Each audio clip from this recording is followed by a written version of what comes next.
And for more on this, we have Jessica Taneja joining us. Well, Jessica, now that the results are quite clear and Trump becomes only the second president to return to the White House, what swung it for Trump in all the battleground states especially? And also tell us about the strong team that had Trump's back securing his return to the power.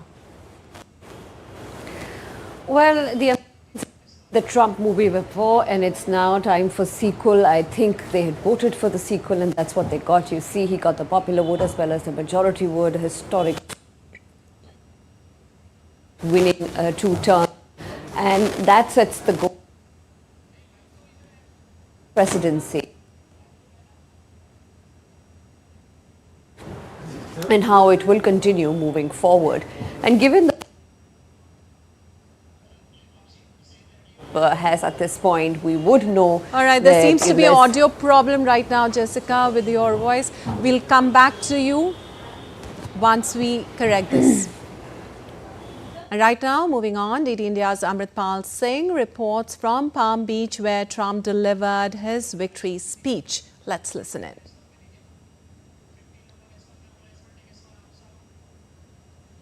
A victory party, or the election watch party as it's known, of Donald Trump, is taking place here inside the convention center.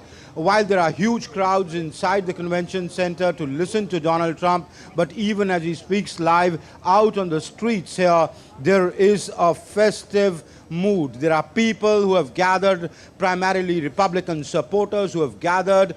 It is their moment of joy. It is their moment of victory, as American networks have now called in the U.S. election in favor of Donald Trump. It was the most amazing experience of my life. The energy in that room cannot be matched by anything else. It was awesome. We finally have someone who will take responsibility for his actions. The last 4 years have been so horrible for the average American, with the rising inflation, with these wide open borders and the safety concerns, with the downfall of our education system, already worse, in a worse space than it was, 4 years ago, 8 years ago, 12 years ago. Like, we're not seeing the changes that we expected to see. It's been a really, really long and tough campaign for Donald Trump and his running mate, and it has finally come to fruition, which the Republican supporters are enjoying to the hilt. With cameraman Sanjay Jena, this is Amritpal Singh for DD India at West Palm Beach.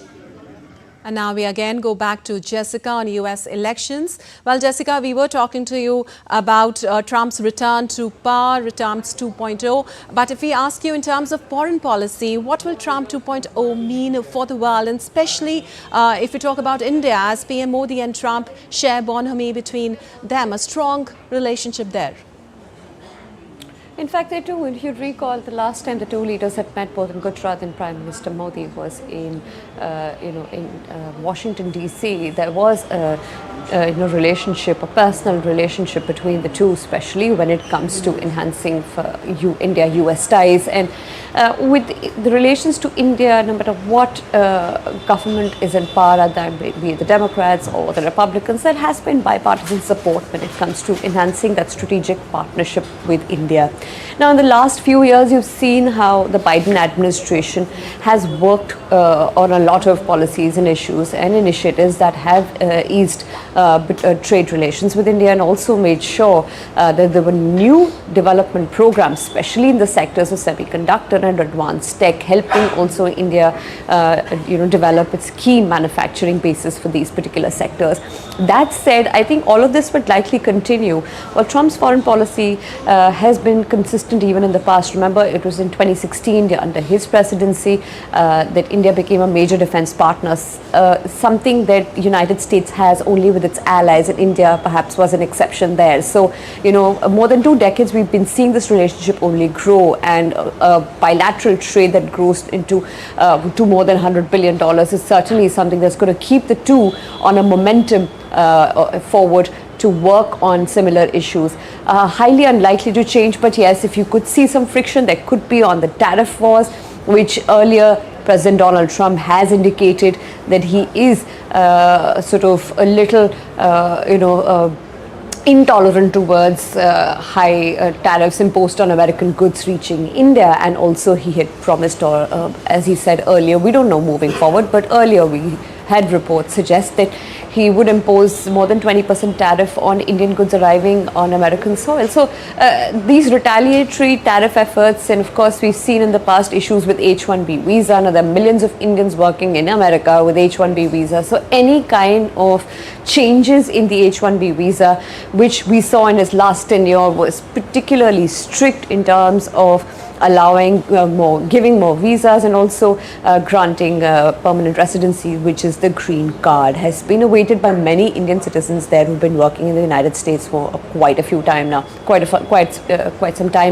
So all of this given in place, it's important to see on how how the relationship between the two players are. On a personal diplomatic level, I think it has been great so far. The two leaders have met and are familiar with each other at a greater extent. But moving forward, it will only be defined by United States strategic interest and India's strategic interest in how this relationship moves forward. Right, Jessica, thank you so much for all those